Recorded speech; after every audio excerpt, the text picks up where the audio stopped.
Bonjour.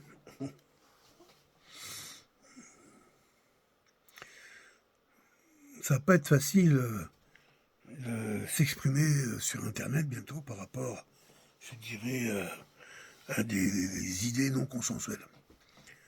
On voit que dans certains pays, dont la France, ils ont voté à l'unanimité, dire au Sénat, je crois qu'il y avait 2 voix contre et 340 pour, quoi. Un truc comme ça, quoi. Pour que, je dirais, la censure soit totale sur le net, sur le téléphone, et surtout dans les communications privées. C'est là où il y a le problème. Encore que dans les communications publiques, dans le champ public, on veuille régimenter, ce qui est déjà le cas. Il suffit de suivre la carrière de quelques personnes pour s'apercevoir que la censure est déjà bien là. Mais là, il est question d'aller plus loin, il est question d'aller dans la sphère privée. C'est-à-dire que si vous appelez un ami, un copain, vous voulez discuter par rapport à ce qui vous soucie, etc., et qu'on vous écoute, et on vous écoutera, si vous venez comment je dirais, par vos propos, gêner quelqu'un qui pourrait se sentir offensé, autant dire que c'est carrément l'arbitraire qui gère. Il n'y a plus. C'est aucune loi. Ça sera la volonté, en fin de compte. Mais attention au piège. Mais on sait bien que nous aussi, on pourrait très bien être offensés, nous. Les complotistes, par exemple. Être traité de complotiste, c'est offensant. Donc, est-ce que la loi fonctionnera aussi pour ça? En théorie, oui, mais on sait bien que même quand on l'a vu avec Dieudo et d'autres, que pour eux, la loi ne fonctionne jamais. Elle fonctionne toujours pour leurs ennemis, mais jamais pour eux. Ou avec des artifices qui fait que c'est déjà toujours très compliqué, quoi. Donc ça veut dire qu'en très peu de temps, il sera quasiment impossible, en tout cas pour moi, de laisser libre ma parole sur Internet. Alors est-ce que ça va me donner envie de communiquer? Oui, j'ai beaucoup d'espace sur lesquels je peux communiquer, c'est évident. Est-ce que je n'aurai envie? Ça, c'est moins évident. Il est bien possible que je laisse tomber tout ça, Facebook, machin, tous ces trucs, que j'arrête ça, quoi. À vrai dire, ça m'intéresse pas plus que ça. Si ce n'est que sur cette plateforme, et sur ma page, il y a des gens que je connais depuis longtemps, que j'ai même rencontrés pour une grande partie, mais qui fait que je suis content de prendre de leurs nouvelles, je suis content aussi de laisser les miennes. Alors, où va-t-on? Et comment pouvoir vivre dans les peu de temps qui arrivent, là, au niveau de la liberté d'expression? Alors déjà, comme je disais avant, dès que la liberté, on la coupe en petits morceaux, la liberté de penser, la liberté d'expression, la liberté de ceci, la liberté de cela, ça veut dire qu'il n'y a plus de liberté. Ça se comprend, quoi. Ou la liberté, elle est une et elle est visible, ou elle n'existe pas. Et en plus, lorsqu'ils en parlent, c'est toujours d'un point de vue. On a vu qu'au niveau de la liberté d'expression, c'est d'un point de vue. C'est ceux qui font la loi, ceux qui dirigent, en fin de compte, c'est eux, l'expression libre. Comme ils ont une expression souvent qui est propagandiste, sectaire et communautaire, la liberté d'expression vue par ces gens-là revient à te dire ferme ta gueule. C'est ça. Et on est là. Alors, cette vidéo n'a pas pour but de, comment je dirais, de rendre le monde plus beau, plus joyeux. On a beaucoup de vidéos spirituelles qui nous permettent de le comprendre. Mais je pense qu'on est quand même nombreux à se poser la question, qu'est-ce qui se passe, où on va, et guerre ou pas guerre. Et il y a guerre. La guerre, elle est là, elle existe. Ce qui se passe en Europe, ce qui se passe en Asie centrale, au Moyen-Orient, en Orient, un peu partout, quoi. Il y a des guerres, des conflits partout. Alors, guerre mondialisée, quand on dit une guerre mondiale, pour moi, elle est déjà mondiale. On a le bloc Amérique, les BRICS, quoi, en gros, contre, je dirais, l'OTAN, et les États-Unis. C'est de ça qu'il s'agit, quoi. Alors, les BRICS, au départ, ils étaient 5 pays, aujourd'hui, ils sont 30 ou 35. Mais ce que je veux dire par là, je ne suis pas trop rentré dans la politique, plus que ça, et je veux dire que même les BRICS, à un moment ou à un autre, emmèneront leur peuple vers, je dirais, la reconnaissance numérique, l'identité numérique. Le monde entier, ceux qui dirigent cette planète, considèrent que on ne peut pas éviter l'identité numérique, et pour eux c'est un contrôle incroyable. Comme ici, par exemple, au Canada, il y a une loi qui vient de sortir qui fait que dans sur tes papiers d'identité propres, nom, prénom, date de naissance, où tu habites, je sais pas quoi, et rajouter ton compte en banque. C'est-à-dire quand un policier prendra ton identité, il aura ton compte en banque. Et donc si vous te foutez une prune, une amende, ben, il n'y a plus qu'à appuyer sur le bouton, il va servir. Je ne sais pas si on voit où on va là, c'est-à-dire qu'il n'y a plus de liberté possible par l'argent. L'argent avait encore cette possibilité, comment je dirais, d'avoir un aspect de liberté dans sa consommation, dans ses aides, dans ce qu'on peut apporter aux autres, ce qu'on peut donner, dans les échanges, etc. Et là, il est question de supprimer ça. Donc de supprimer les distributeurs automatiques de billets, les DAB, ce qu'ils appellent les DAB, c'est déjà le cas en Europe, dans pas mal de pays. Je crois qu'en Belgique, il n'y en a quasiment plus. Ici, ben moi, à côté de chez nous, il y en avait un qui sont fermés. Ils ont fermé ça il y a un mois. Et le but est d'aller dans ce monde-là, c'est-à-dire dans un monde totalement numérique et qui sera entièrement contrôlé par les propriétaires des réseaux. Parce qu'il y a bien des propriétaires, des gens à qui ça appartient, qui s'appellent Elon Musk, qui s'appelle l'autre de Facebook, je ne sais plus comment il s'appelle, sont des gens propriétaires des réseaux. Bien sûr qu'ils ont des chefs, enfin des gens au-dessus d'eux qui bordent tout ça, certainement, mais néanmoins, c'est de ça qu'il s'agit. C'est-à-dire, un Mark Zuckerberg saura tout de toi, sans aucune difficulté. Et d'ailleurs, la FBI lui a rappelé, il n'y a pas si longtemps que ça, ses obligations par rapport à ses contrôles. C'est-à-dire que si la FBI ou la CIA, peu importe, a besoin d'informations, il ne pourra pas y échapper. Pareil pour Elon Musk. On lui a dit, fais joujou avec tes fusées, construis tes voitures à pile. Il ne va pas plus loin. Lui, Elon Musk, il est pour un monde à deux vitesses, c'est-à-dire il est pour la famille. Il fait de la promotion un peu à la Trump. Faites des gosses, c'est ça. C'est un milliardaire, un archi-multimilliardaire, beaucoup plus riche que Trump, mais qui n'a peut-être pas la même aisance. Et qui communique sur le fait de faire des enfants. C'est évident que dans le monde occidental dégénéré, faire des gosses, ça va complètement à l'encontre de l'idée des globalistes. Pour eux, faire des gosses devrait relever d'une situation qu'ils contrôlent à 100%, et même, je dirais que ils rêvent de ne plus être obligés de passer par le corps humain pour pouvoir faire des enfants. Et c'est possible. Techniquement, c'est possible. Je pense qu'humainement, ça a été fait. On sait qu'il y a des tas de labos en Afrique qui font un peu ce qu'ils veulent. Encore une fois de plus, je disais, le féminisme, poussé à l'extrême, a amené une situation où on fait disparaître la mère. Bravo, s'il y en a qui n'ont pas suivi un peu le programme, et on le disait ça au début, c'est la maman qui disparaît là maintenant. On a fait disparaître le père, on va dire l'homme blanc de plus de 50 ans, comme on disait, le centre de la famille, qu'on a traité de tous les noms, je veux dire, de violeurs, de dégénérés, enfin la totale. Et qui les a traités de cette manière?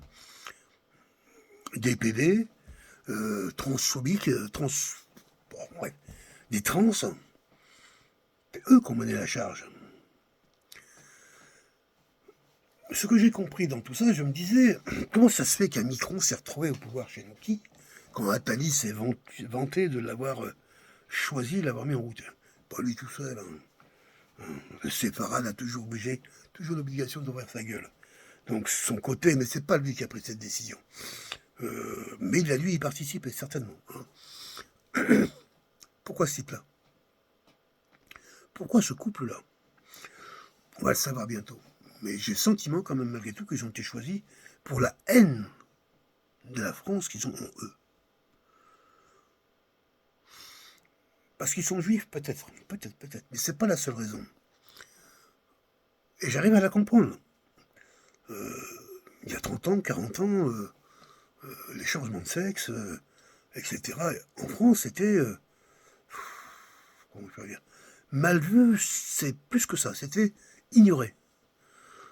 C'est vrai que moi, dans ma jeunesse, j'ai jamais trop entendu parler de ça, les homosexuels, oui. D'ailleurs, je m'amusais dans des boîtes de nuit à Tours, le 71, entre autres, tenu par Patou et Patou, que j'aimais beaucoup, les bons potes, hein. J'aimais bien faire la fête avec eux. Mais il n'y avait pas de transgenre, etc. Il y avait beaucoup d'homos. Ils avaient créé un cabaret transformiste. J'avais un copain qui était cuisinier chez eux et qui jouait Dalida, qui est mort d'ailleurs depuis, hein. Euh, j'ai aimé ce monde. C'est vrai que c'est un monde plutôt festif, joyeux, mais il n'y avait pas ça. Mais malgré tout, ce monde-là était chez les élites. Dans ce club dont je parle, il y avait la mairie, il y avait beaucoup de gens importants qui venaient là. Euh, mais au niveau populaire, ils n'avaient pas le droit d'exister. Il est vrai que la religion catholique, à ce niveau-là, a été d'une violence, pas autant qu'elle l'a été pour les esclaves, mais elle était partie pour. Et je pense que je regardais un film il n'y a pas si longtemps que ça, qui était pour c'est des gens qui voulaient détransiter. Il y a ceux qui font la transition, des gamins en général, attrapés sur TikTok, qu'on va bourrer le mou en leur disant que si t'es pas bien dans ta vie, change de sexe, ou c'est possible, et on n'en parlera pas à tes parents, ça restera secret. Et tout de suite, ces gamins sont pris en charge par toute une équipe de jeunes, plus ou moins comme eux, qui ont déjà fait le move, ou compris des médicaments, machin, etc. Et, et comment je peux dire ça, tout d'un coup, ils passent d'une famille, de leur famille, de leurs parents, tout d'un coup, ils sont propulsés dans une autre famille qui les coupe complètement et qui développe chez eux de la haine. Une haine effrayante contre l'État, contre la religion. Et quelle religion peut pousser à la haine comme ça? La laïcité, sans aucun problème, était tenue par qui? Et par des religions spécialistes de la haine. Je me dis qu'il y a un beau film, là, que j'avais partagé d'ailleurs, pas sur Facebook, parce que je ne mets rien là-dessus, où c'était des personnes qui avaient changé de sexe, ou qui avaient fait le programme hormonal, et qui, au bout de quelques années, le regrettaient et voulaient revenir en arrière. Et ce qu'ils disaient, c'est que toute cette famille qu'ils ont rencontrée au début, lorsqu'ils étaient jeunes, et qui les ont jamais lâchés, qui les ont complètement contrôlés de A à Z, tous entre eux d'ailleurs, du jour au lendemain ils te lâchaient. Tu te retrouvais tout seul, sans aucune explication, plus personne ne te parlait, etc. On imagine la souffrance un peu de ces gens qui sont arrivés à 20, 25 ans, et qui regrettaient d'être devenus des femmes ou des hommes, parce que dans leur jeunesse, à 10 ans, 11 ans, 12 ans, ils n'étaient pas bien dans leur peau, et on leur a laissé entendre qu'il y avait une voie pour être plus heureux. C'est fou, ça. C'est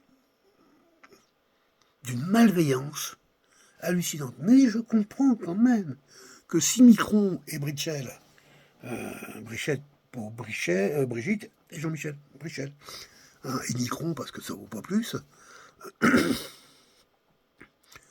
Et quand j'ai appris dernièrement que sa mère, Micron, alors, est-ce que c'est sa vraie mère, on ne sait rien, mais enfin, c'est pas celle qui est présentée comme telle, était un médecin de la transformation sexuelle, quoi. Enfin, voilà. Et Brigitte a fait demander à son mari de donner la Légion d'honneur il y a 1 an ou 2 ans à un autre médecin qui s'appelle Buy, je sais pas quoi, qui lui travaille sur la transformation des visages en fonction du sexe choisi. C'est quelqu'un qui a de réputation mondiale, etc. Je me rappelle, lorsqu'elle était jeune, je sortais au 71 chez mes amis, puis à l'époque là, à Paris aussi. Je sais, j'ai vu des bagarres, j'ai vu des types à la sortie de la boîte, des connards qui venaient pour essayer de casser la gueule à du PD, mais ils se sont trompés, parce que les autres se laissaient pas faire et ils savaient très bien se défendre. Mais néanmoins, c'était ça, c'était là, c'était existant, quoi. Il y avait une sorte de tradition à la con, de jeunes, plus ou moins cons, qu'il fallait faire du PD. Et je peux comprendre que quand tu es né dans cet environnement-là, tu puisses avoir développé de la haine. Mais tu as développé cette haine parce que dans le groupe dans lequel tu as vécu, on t'y a encouragé. Micron et Brichel, je suis sûr qu'ils viennent de là. Qui a enculé qui en premier, on sait rien, on s'en fout, on va dire. Là, ils sortent de sexe en soi, ça n'a aucun intérêt. Mais la haine qu'ils développent pour l'État français, pour la République française, pour la nation française, c'est colossal. Et que le petit ait réussi à entraîner la France sur une voie de guerre, et bon, il doit jouir, il va être content avec ça. Et on va voir ce qui va se passer aux Jeux Olympiques, là, mais je fais le pari qu'il va y avoir un attentat, qu'il va y avoir un truc dramatique, quelque chose de vraiment dégueulasse, et qui leur permettront de dire, ouais, c'est les Russes qui ont fait ça. Bon, bref, aujourd'hui, on n'est plus dans de la propagande et du mensonge, donc, mais en attendant, les attentats sont là, la guerre est là, peu importe l'identité que tu portes, le drapeau que tu défends ou protèges, tu resteras toujours qu'un jeune homme qui essaie de sauver sa vie, ou un sale con qui veut en tuer d'autres. C'est de ça qu'il s'agit. Et eux exploitent ça. Et c'est ce que je viens de comprendre. Je veux dire que le monde catholique d'où je viens, pas que je suis catholique particulièrement, mais c'est ce monde-là qui a formé mes premières valeurs, mes premiers repères. Et qui m'a permis, à travers une langue extraordinaire qu'est le français, de prendre pied sur cette planète et d'avoir des espoirs.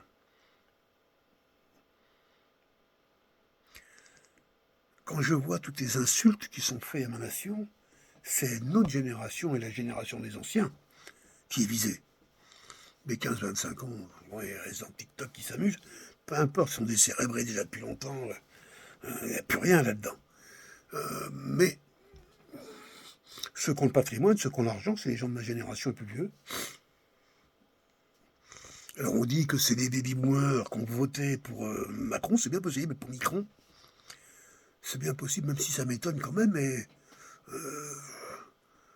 peut-être la classe sociale supérieure, des baby-boomers, c'est les cadres supérieurs, cadres direction, etc., avec tout intérêt, en fin de compte, à faire prospérer un système, je dirais pas discriminatoire, mais qui les avantageait beaucoup, sans se rendre compte que c'est eux qui vont souffrir les premiers.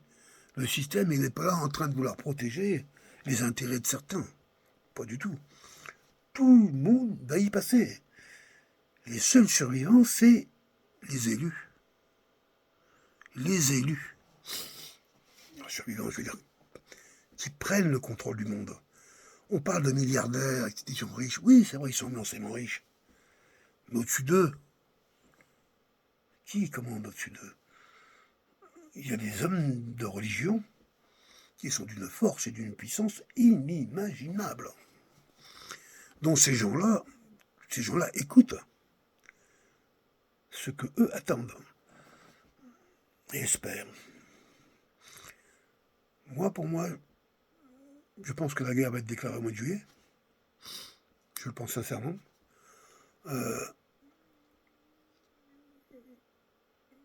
Pas obligatoirement que ça parte directement sur le nucléaire, j'en sais rien. Le risque est énorme, c'est évident. La force des Russes par rapport au monde entier, c'est leurs super armes. Je ne sais pas pourquoi ils s'en passeraient. Eux, ils sont capables de nous envoyer des missiles à Mach 20. Quand nous, on ne passe pas à Mach 4. C'est-à-dire que les missiles vont 5 fois plus vite que les nôtres. On a compris? Moscou-Paris. Paris en 3 minutes, il n'y a plus rien. Et si on a eu le temps de lancer une bombe, pas sûr. Le risque est de cet ordre. Et quand on sait que le WEF, le World Economic Forum, a travaillé depuis sa création, depuis la dernière guerre mondiale, à mettre en place des programmes de diminution, mais drastique, du genre humain, du nombre d'hommes sur Terre, d'hommes et de femmes, comme ils avaient mis en place, au début du XXe siècle, la montée croissante du nombre d'humains. On est passé d'1 milliard à 7 milliards en un siècle. Et là, il s'agit de passer dans le sens inverse. Mais ça va aller beaucoup plus vite. Il y en a qui sont impatients, hein, ils sont très vieux, ils n'ont pas tous la foi. Hein. Il y en a beaucoup qui pensent qu'il n'y a rien après la mort, il n'y a que ce qui jouissent là, aujourd'hui, de leur vivant. Et il y en a qui exigent de pouvoir avoir la terre promise. Promise par, je sais pas qui, hein, pas par nous en tout cas. Voilà ce que, oui, ce que je vois venir au niveau, comment on dirait, globaliste et mondialiste. Puisque leur but est à tout prix de réduire l'humanité de 7 milliards à 500 millions, bah c'est clair que... D'accord. Donc ils ont mis en place plein d'outils pour nous assassiner à petit feu et tas de trucs. Ouais. Et je pense qu'il sera difficile d'y échapper. Surtout pour aller où? Pour aller où? Je crois qu'on n'a jamais eu le choix, nous les peuples, depuis que cette engeance dirige ce monde. Depuis que ces religions de la haine, ces religions des élus, hein, qui se disent avoir 5000 ans, moi je pense qu'ils n'en ont même pas. Tellement tout est mensonger, bon, peu importe. Depuis que eux, comment je dirais, ont pu se faire entendre, le monde n'a pas arrêté de souffrir. De souffrir. Le monde, les peuples, je veux dire les peuples n'ont pas arrêté de souffrir. Et c'est de ça qu'il s'agit encore aujourd'hui. Est-ce que l'humanité est prête à inventer un monde nouveau? Pas aujourd'hui. C'est pas vrai. Même la spiritualité, je dirais les Occidentaux, est un refus de la religion. C'est une sorte de laïcité religieuse. C'est ça qu'ils appellent spirituel. Ça rassemble pas, ça divise. Oui, je t'aime, je t'aime, je t'aime. Oui, d'accord. Et alors?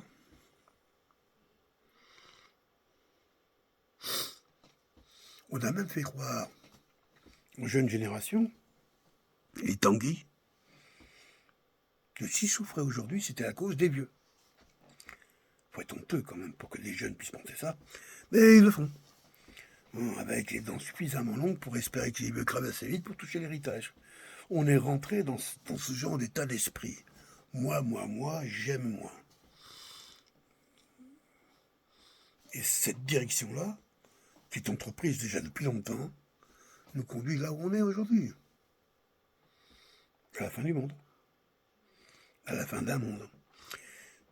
Et la fin d'un monde, c'est toujours le commencement d'un autre. Et de quel autre il s'agit? De ce que je peux voir, de ce que je peux comprendre, de ce que je peux entendre. C'est encore, une fois de plus, un monde de négriers, d'esclavagistes, ultra violent, qui veut à tout prix prendre une main totale sur les humains sur Terre et pouvoir se garantir, comme disaient les nazis, un Reich de 1000 ans. Je pense qu'on peut entendre ces mots-là, on peut le voir, et même si c'est déplaisant, pourtant c'est de ça qu'il s'agit, et je ne vois rien du tout, je dirais, dans le mouvement global de l'humanité, je ne vois rien qui soulage. Je ne vois rien sous forme d'espoir, rien du tout. On m'a dit, ouais, mais après l'ombre vient la lumière, oui d'accord, après le matin vient le jour, on connaît tout ça. Hein, la pluie, ça mouille, le feu, ça brûle. On est au courant. Mais quand? Et de quoi? Ce que je disais à ma femme aujourd'hui, je dis, je pense qu'on va être amené très vite, là, à loger des gens chez nous. Et pas des gens qu'on aurait spécialement choisis. Il y a une précipitation qui arrive. Pas trop rentrer dans le détail, mais bon, bref. Système financier est déjà out depuis 2008. Il est tenu avec des trucs, le taux zéro, les taux négatifs, des trucs impensables. Hein. C'est-à-dire que l'autre paye pour emprunter de l'argent. L'autre se fait payer pour emprunter de l'argent. C'est ça le taux négatif. Il faut comprendre un peu. Hein. Elles ont essayé tas d'astuces pour essayer de maintenir encore ce que eux appellent la finance, qui n'est plus ni moins une sorte de casino. Ouais, c'est ça, c'est une sorte de casino. Il n'y a que les propriétaires qui gagnent. Hein. Toujours la banque qui gagne. Ouais, toujours.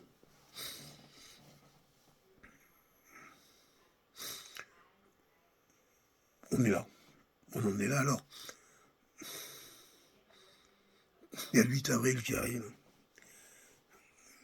Une éclipse.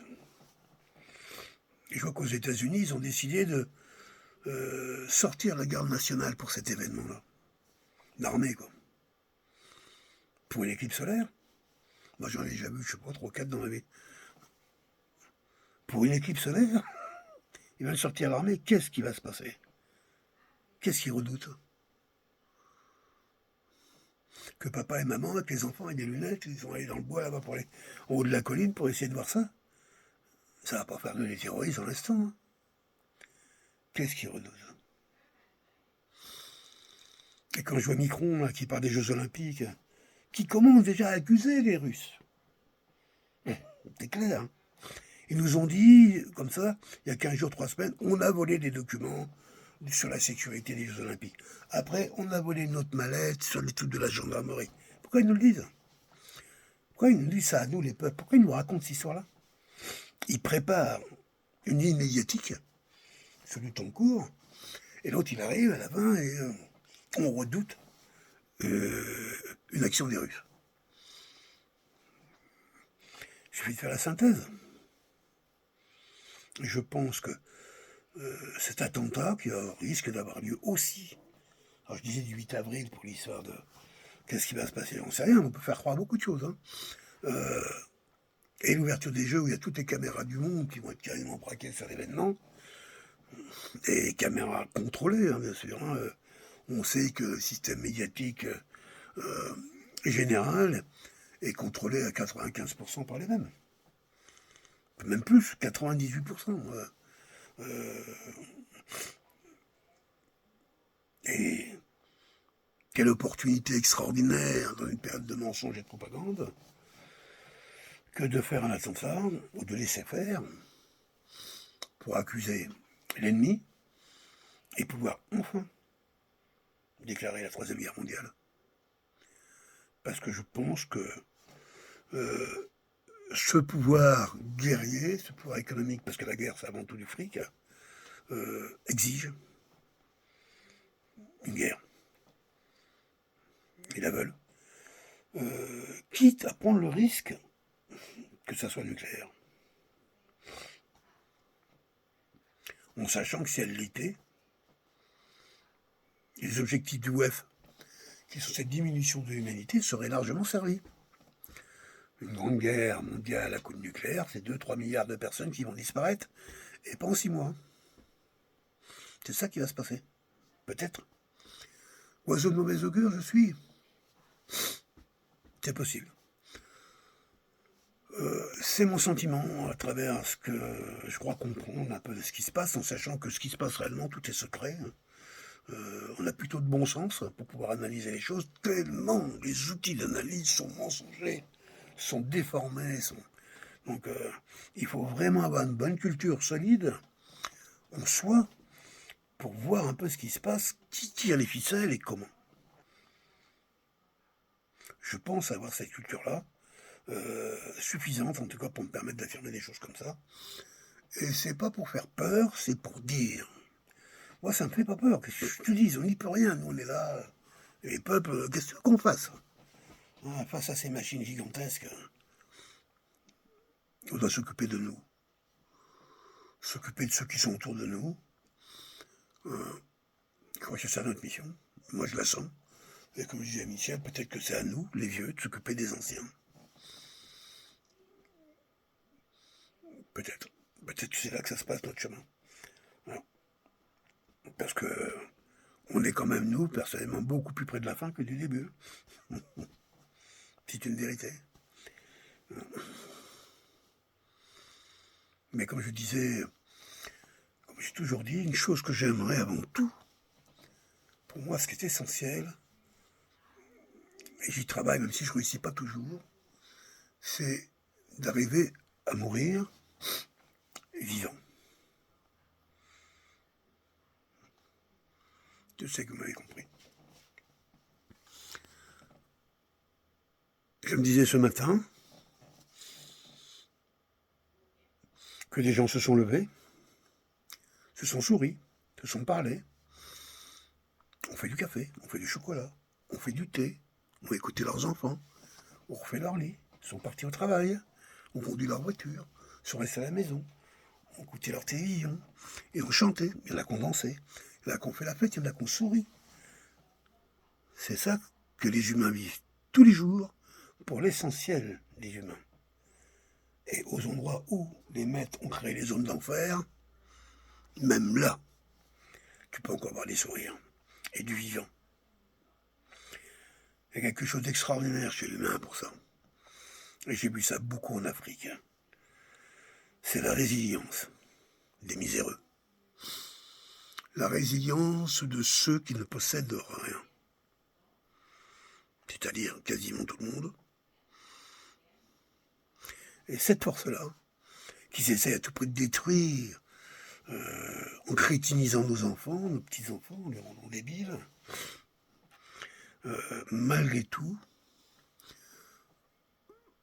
cette force des peuples, que j'appelle moi la vision de vie, elle ne se perdra jamais, même si, pour l'instant, peut-être pour les siècles qui viennent, on est parti pour un monde de stérilité, je dirais un monde de violence, un monde d'élitisme, et surtout d'esclaves.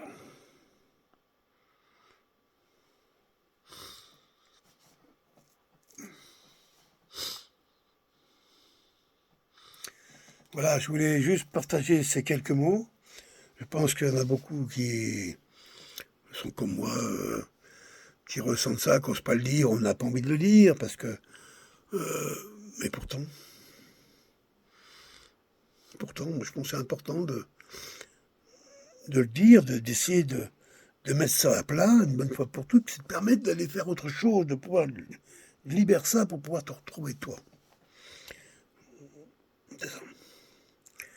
Allez, bonne soirée à tous, bonne journée, bonne nuit, ensemble, reliés. Bye. Merci.